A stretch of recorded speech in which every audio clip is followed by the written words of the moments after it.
Hello, everybody, and welcome into episode 1 of SportsCaster.com Open Mic here on WJR Radio. I'm Johnny Kane, the host, I guess we can say now. Not I guess we can say. You are the host. Let's say it. Open Mic, SportsCaster's new show right here on WJR. Really exciting. Hey, man, it's great to be here. Jeff Sloan, founder and CEO of SportsCaster.com. Kristen Kujawa, production coordinator at SportsCaster.com. It's great to be with you guys. Yeah, no, it's really great to be with you and to have you right there in the primary seat as host of the show, Johnny. You know, we had an idea just about 8-9 months ago to democratize sports broadcasting. And by that, we mean really give people who want to have a voice in sports, but maybe, you know, it's tough to break in, isn't it? Sure. I mean, it's really tough to break in.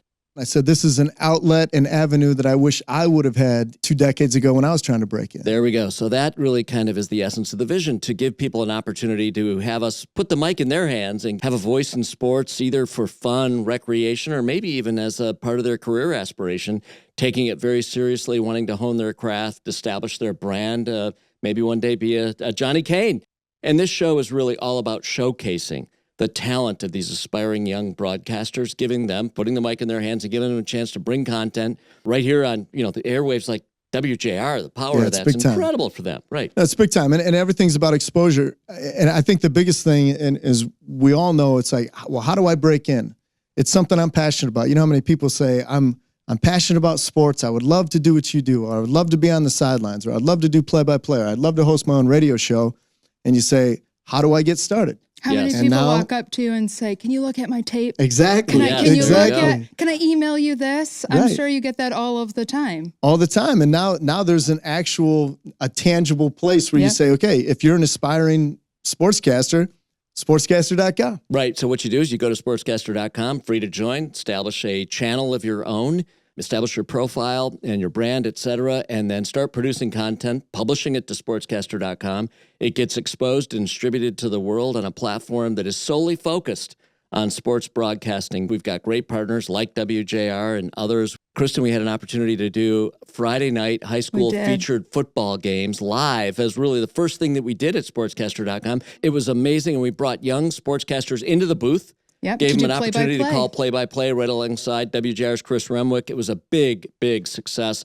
We're excited about that. And then building on that, we wanted to have this weekly radio show where we give these young, aspiring broadcasters an opportunity to produce and provide content to us that we're going to feature on this show. You're going to hear some of it on this show today. And you know, these students and aspiring sportscasters are getting opportunities they wouldn't normally have. So we're connecting them with interviews with Dan Miller, the voice of the Lions, for example, giving them opportunities to do stories. And these are things they can't normally get. It's the access into it. And you guys with the vision are saying, you're in high school and you want to see what it's like. You want to dip your toe in the water. Here's an outlet to do it. When I was, say, a sophomore or junior in high school, and you looked at some of my stuff, you'd say, maybe you want to have a plan B.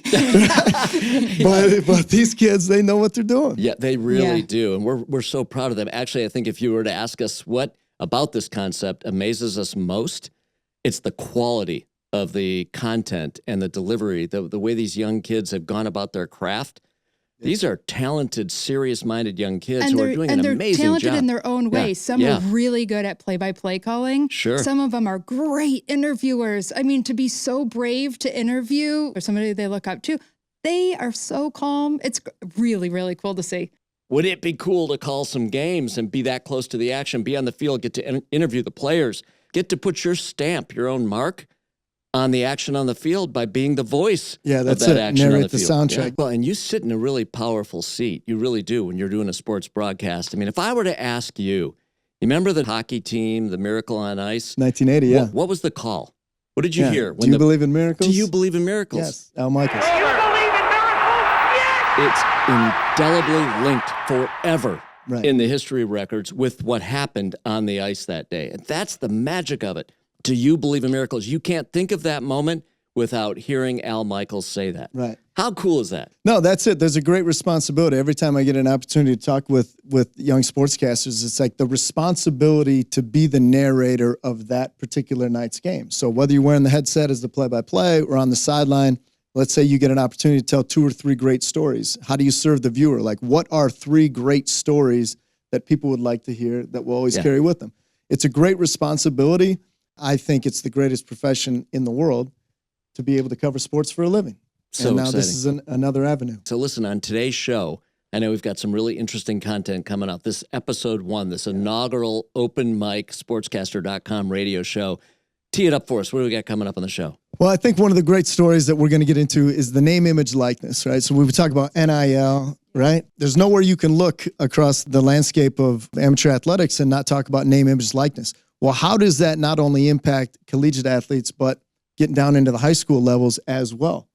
And so NIL is not going away. It's going to go deeper. It's going to go make a bigger deeper. impact. Almost every athlete is impacted by it, right? And then how does it impact the schools themselves? How does it impact, the athletic directors? How does it impact the boosters, the teams?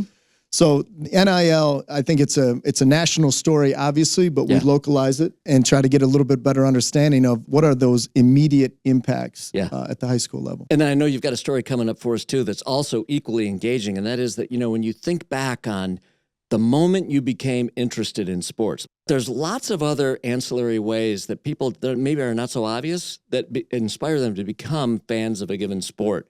We're going to hear about some of that today. Yeah, you mentioned we were talking about Al Michaels just a few minutes ago. John Madden, boom, right? Yes. I mean, like he was the king of the telestrator, and really like he dove into football in a way as a game analyst that no one ever had before, and obviously had great success as a coach. So he came with the credentials, but when he got into broadcasting, it was like, whoa. Well, then he gets into the video game world, right? And so I know there's some people I'm sure listening to the program maybe have never played a video game or sports video game, and then there's a vast majority that have. Yes. And when the Madden game came out, right? And that was something I played early on. And again, when you start to see diagrams of plays, you start to see, like how I would go into, okay, what am I going to run in this situation? You're basically, you're a player, you're the coach, and you're the GM putting it all together. How cool is that? And when you feel how a does little that bit of translate success to real when life? you score a touchdown in that game, you're like, ooh, this is fun. I can do that. I cracked it. Yeah. I can do that. I cracked it, right. Yeah, and you say, maybe I could coach one day. Maybe I can play. Maybe hey, if I run this naked bootleg, 6 out of 7 times, we'll pick up a first down. So we're going to hear about the impact of video games like Madden on sports and sports fandom. That's really going to be interesting. And then we're going to do a little fun thing, too. We're going to do that actually when we come back from the break. And that is the tables were turned on you, and you became the interviewee, the subject of the interview. We want to know about Johnny Kane. Yeah, this is where I got my start. This is where I got my start here at SportsCaster. So a couple of aspiring young SportsCasters had an opportunity to sit down with you and learn a little bit more about you, hear your story, and we're excited to learn more about you. And we're going to do that right after this break. Right, Johnny? Sounds good, man. Let's do it. Okay, stick with us. Coming back with more right here on Johnny Kane's Open Mic, SportsCaster.com. Be back after this break.